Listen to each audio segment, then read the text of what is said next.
अपने NEET 2020 exam के लिए ये जो लास्ट वीक है बहुत ज़्यादा इंपॉर्टेंट है। सब बच्चों के लिए जिन्होंने अच्छी प्रिपरेशन की है उनके लिए भी, और जिनकी प्रिपरेशन अच्छी नहीं हो पाई है उनके लिए भी। आपके पास लास्ट चांस है। फेलियर के बारे में नहीं सोचना है, अच्छी स्टडी नहीं हो पाई उसके बारे में नहीं सोचना है, पोस्टपोन होगा नहीं होगा उसके चक्कर में पढ़ाई हुई नहीं हुई उसके बारे में नहीं सोचना है, क्वेश्चन पेपर कैसा है उसके बारे में नहीं सोचना है। सोचना तो ये है कि आपके पास लास्ट 7 डेज़ हैं, उनके अंदर आपको किस तरह से जो है अच्छी प्रिपरेशन करके, अच्छी प्रिपरेशन का मतलब ये नहीं है कि आप पूरी तरह से सब कुछ करो जो आपने साल भर किया है, लेकिन कुछ ऐसे पॉइंट्स हैं, कुछ ऐसी टिप्स हैं जिसको अगर आप यूज़ करो, एक स्ट्रेटजी, एक प्लानिंग और इंपॉर्टेंट चैप्टर्स, उसके बाद में इंपॉर्टेंट क्वेश्चन, उसके बाद में एक टाइम टेबल फिक्स होना चाहिए जो कि आपको कुछ ना कुछ सक्सेस तो दिला ही दे। अब सक्सेस की श्योरिटी नहीं है, लेकिन कोशिश किए बिना हार नहीं माननी चाहिए। फर्स्ट पॉइंट है टाइम टेबल। अब देखिए आपके पास 24 आवर्स हैं, 7 से 8 दिन हैं या फिर उससे भी कम हो सकते हैं। अब देखो कि यार जो अपनी बेसिक ज़रूरतें हैं, ठीक है, उनमें आपका टाइम दे दो। जैसे कि आपको सोना है, खाना पीना है, ठीक है, उसके अंदर जो जितना भी टाइम जाता है उसको मिनिमाइज़ करो। इसके अलावा जितना भी टाइम बचता है आपके पास, जितना भी टाइम बचता है ना, कोई टाइम टेबल फिक्स नहीं है, जितना भी आपको टाइम मिलेगा, हाँ यहाँ पे मैं फ्री बैठा हूँ, वहाँ से 1 मिनट भी जो है आपका वेस्ट नहीं होना चाहिए। क्योंकि यार सिर्फ 7-8 दिन है या फिर उससे भी कम दिन है, तो यार जितना भी कुछ भी है, जो कुछ भी है अपनी प्रिपरेशन के लिए लगा दो। प्रिपरेशन अच्छी नहीं है ना, तो ऐसा मत सोचो कि कुछ नहीं हो पाएगा तो क्यों पढ़ूं। ऐसा नहीं है, कुछ भी हो सकता है, अभी भी कुछ ना कुछ भी हो सकता है, ठीक है। चांसेस हमेशा होंगे, बस आपको करने की ज़रूरत है।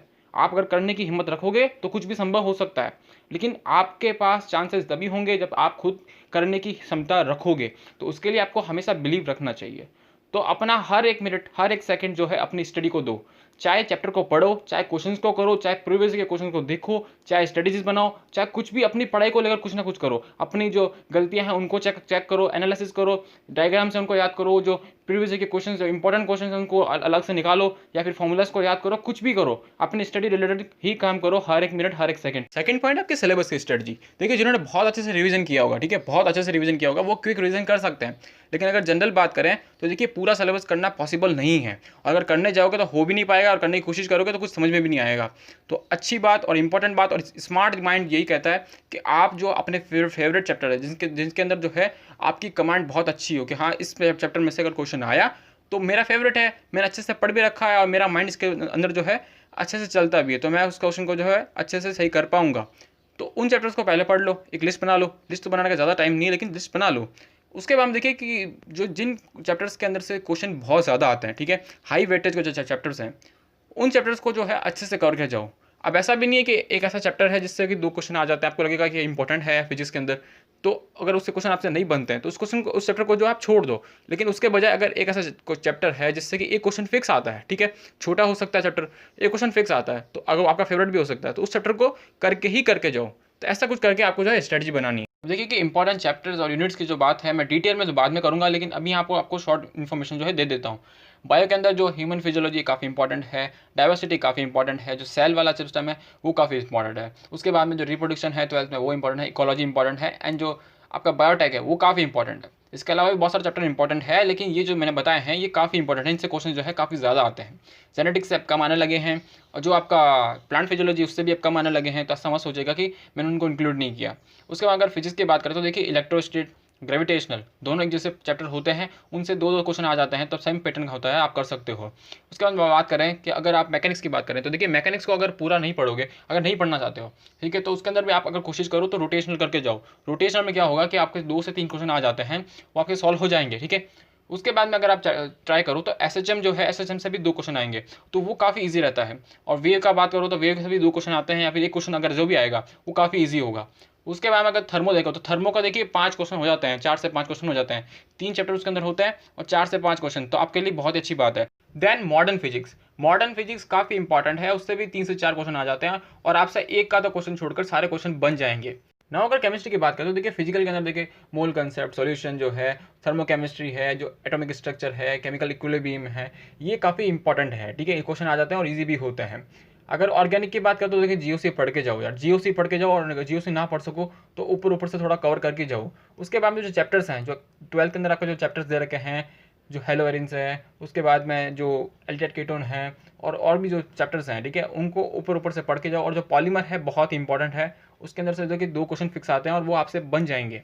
उसके बाद में अगर आप देखेंगे कि भाई कि इनऑर्गेनिक में अंदर क्या इंपॉर्टेंट है, देखिए इनऑर्गेनिक के अंदर आप जो है periodic table, chemical bonding and coordination chemistry. इसको तो पढ़ के जाओ। अगर ब्लॉक तो ना पढ़ सको तो इन तीनों को तो बिल्कुल आप पढ़ के जाओ, ठीक है। अगर इनको पढ़ोगे ना, कंसेप्ट को पढ़ोगे, इनके ऊपर कुछ क्वेश्चन को अगर सॉल्व करोगे तो आपके जो कुछ ब्लॉक्स के जो क्वेश्चन हैं, ठीक है, ऑर्डर वगैरह के, वो सॉल्व हो जाएंगे। अगर आप ब्लॉक को पढ़ना चाहते हो तो देखिए, अगर ऊपर से रिव्यू करना चाहते हो तो आपको मैं इंपॉर्टेंट बता देता हूँ। देखिए एस ब्लॉक को तो अगर आप पढ़ना चाहो तो पढ़ लीजिए, ठीक है, वो छोटा चैप्टर ही है। लेकिन अगर पी ब्लॉक के अंदर अगर आप इंपॉर्टेंट मैं आपको बताऊँ, अगर फैमिली की बात करूँ तो देखिए वहाँ पर आपको जो नाइट्रोजन फैमिली है वो सबसे इंपॉर्टेंट है। नाइट्रोजन फैमिली के ऊपर क्वेश्चन आते हैं। उसके बाद में अगर आप बात करूँ मैं तो ऑक्सीजन एंड जो हेलोजन फैमिली है वो दोनों हैं। उसके जो पहले के हैं वो उसको आप स्किप कर सकते हो। लेकिन अभी का जो न्यू ट्रेंड है उसके अकॉर्डिंग जो जिनॉन के ऊपर जो क्वेश्चंस हैं वो अब आने लगे हैं, ठीक है। तो इनर्ट जो गैस है उसके ऊपर क्वेश्चन भी आ सकते हैं। नाउ थर्ड पॉइंट है आपको क्वेश्चन प्रैक्टिस। अब देखिए चैप्टर वाइज क्वेश्चन सॉल्व करना अभी बिल्कुल गलत है, ठीक है। बिल्कुल भी आप कोशिश मत कीजिएगा कि आप चैप्टर वाइज क्वेश्चन करने जाओ, ठीक है।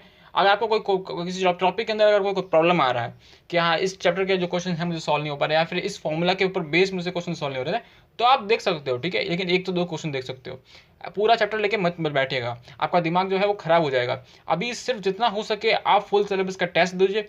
एक तो टेस्ट आप फिक्स कर लो कि मुझे जो आपका जो टाइम है 2 से 5 का, उसके बीच में आप एक टेस्ट दीजिए। उसके बीच में आपको सोना नहीं है, खाना नहीं है, और दूसरी चीज़ें जो आपको करनी नहीं है, सिर्फ पढ़ाई करनी है। और आप कोशिश कीजिए कि एक टेस्ट ही दो आप।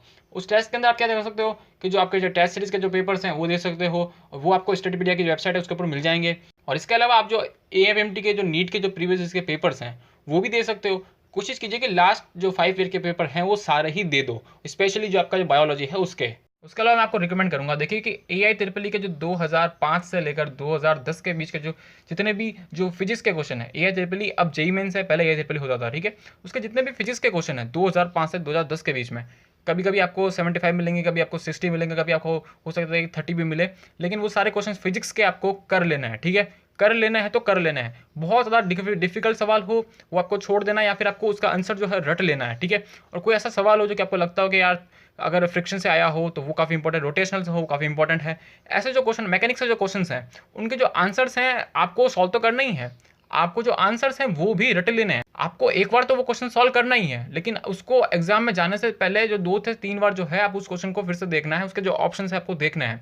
बिकॉज जो क्वेश्चन हैं वो रिपीट होते हैं इसी टाइमलाइन के बीच के। एंड उसके बाद देखिए मैं आपको रिकमेंड करूंगा जेईई मेंस जो 2020 के जनवरी के पेपर्स हैं, अभी के जो पेपर्स हो रहे हैं अगर अवेलेबल हो जाए तो वो भी देख लेना। लेकिन जो जनवरी के पेपर्स हैं उनके अंदर से जो केमिस्ट्री के क्वेश्चन है, केमिस्ट्री के क्वेश्चन जो कि स्पेशली ऑर्गेनिक के क्वेश्चन है वो डायरेक्टली रिपीट हो जाते हैं, ठीक है। लास्ट ईयर भी 1 से 2 क्वेश्चन जो है रिपीट मेरे को देखने को मिला था।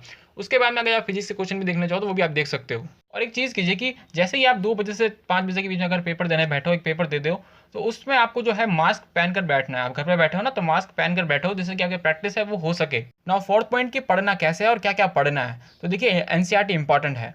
अभी तक जितने भी चैप्टर्स होते हैं बायोलॉजी के अंदर NCERT बहुत इंपॉर्टेंट है, केमिस्ट्री के अंदर, इनऑर्गेनिक के अंदर, ऑर्गेनिक के अंदर भी NCERT बहुत ज़्यादा इंपॉर्टेंट है। कुछ ऐसे चैप्टर हो सकते हैं जो कि आप कोचिंग में पढ़ते हो, NCERT शायद नहीं पढ़े हो, उनको ऊपर ऊपर से देख सकते हो, रटने की ज़रूरत नहीं है। अगर आप स्किप करना चाहो तो स्किप भी कर सकते हो। इसके अलावा देखिए कि जितने जो भी नोट्स आपने पढ़े हैं उन्हीं नोट्स के ऊपर फोकस करो, एक्स्ट्रा वीडियोस के ऊपर जाने की कोशिश मत करो। एक्स्ट्रा जितने भी टीचर्स हैं उनकी वीडियोस को देखने की कोशिश मत करो। जिन टीचर्स के नोट्स आपने पढ़े हो, जिन टीचर्स की वीडियोस आपने देखी हो, उन्हीं के नोट्स पढ़ो, उन्हीं की वीडियोस को देखो। उसके अलावा देखिए कि आप अपने माइंड को जो है फ्रेश रखिए, ज़्यादा मत सोचिए, ज़्यादा लोगों से मत मिलिए, अपने फ्रेंड्स से ज़्यादा बातें मत कीजिए, अपने पेरेंट्स से भी ज़्यादा बातें मत कीजिए, इंटरनेट को ज़्यादा यूज़ मत कीजिए, ट्विटर के ऊपर मत जाइए, यूट्यूब के ऊपर ज़्यादा वीडियोस मत देखिए। हाँ कोई इंपॉर्टेंट वीडियो आप देख सकते हो, ज़्यादा क्रैश कोर्स के वीडियोस मत देखिए, ज़्यादा जो टिप्स हैं उसको मत लीजिए, और जो एक्स्ट्रा वीडियोज़ हैं, ठीक है, जो न्यू बुक्स हैं उनको मत देखिए, जो चैप्टर वाइज क्वेश्चन है उनको सॉल्व मत कीजिए, जो चैप्टर्स हैं जो डीप में हैं उनको आप स्किप कर दीजिए। जो सब कुछ चीज़ें हैं उन सबको स्किप कीजिए, सिर्फ पॉजिटिव थिंकिंग रखिए, जो अपना काम है उससे काम रखिए, जो इंपॉर्टेंट पॉइंट्स हैं उनको याद कीजिए, जितने भी फॉर्मूलाज हैं उनकी लिस्ट बनाइए, उनको अच्छे से याद कीजिए, चार्ट बनाकर अपने सामने रख सकते हो। और जो इंपॉर्टेंट रिएक्शंस है केमिस्ट्री के अंदर उनकी भी एक लिस्ट बनाइए और सामने आप जो है रख सकते हो। जो नेम रिएक्शंस हैं उनको भी रख सकते हो, ठीक है। बायोलॉजी के अंदर जितने भी डायग्राम्स हैं NCERT के अंदर है, बहुत इंपॉर्टेंट है, सारे ही डायग्राम्स को एक बार पढ़ के जाइए, उनमें से कोई भी क्वेश्चन जो है आ सकता है। 2013 का अगर पेपर है वो आप देख सकते हो, वहाँ पर बहुत सारे डायग्राम के जो है क्वेश्चन वो आए थे। ओवरऑल आपको ये नहीं सोचना है कि एग्जाम के अंदर आपका क्या होगा, पेपर कैसा हो पाएगा, सिर्फ पॉजिटिव सोचना है, सब अच्छा होगा यही सोचना है। अब देखिए इसके अलावा बहुत सारे पॉइंट्स हैं, जैसे कि पेपर को कैसे सॉल्व करना है, पेपर को कैसे सॉल्व करना है ये भी काफ़ी इंपॉर्टेंट होता है। सारी पढ़ाई करने से भी जो है आप फेल हो सकते हो अगर आपको पेपर सॉल्व करना नहीं आता है। उसकी स्ट्रैटेजी, उसके अलावा कुछ ऐसी ट्रिक्स होती हैं जिससे भी आप क्वेश्चन को जो है सॉल्व कर सकते हो। अगर आपको क्वेश्चन नहीं आता है फिर भी आप उन क्वेश्चन को राइट कर सकते हो, ऐसी कुछ ट्रिक्स होती हैं, कुछ ऐसी टिप्स होती हैं, ठीक है, कुछ ऐसे हैक्स हो सकते हैं। वो सारी भी बातें हैं वो मैं अपने नेक्स्ट वीडियो में कुछ शेयर करने की कोशिश जरूर करूंगा। और इसके अलावा जो इंपॉर्टेंट क्वेश्चन हो सकते हैं, हाई वेटेज के जैसे चैप्टर्स हो सकते हैं, इंपॉर्टेंट चैप्टर्स हो सकते हैं, ठीक है, चैप्टर वाइज स्ट्रेटजी भी हो सकती है, और ये जो सब्जेक्ट वाइज स्ट्रेटजी है वो भी हो सकती है, उसके बारे में वीडियो बनाने की कोशिश करूंगा।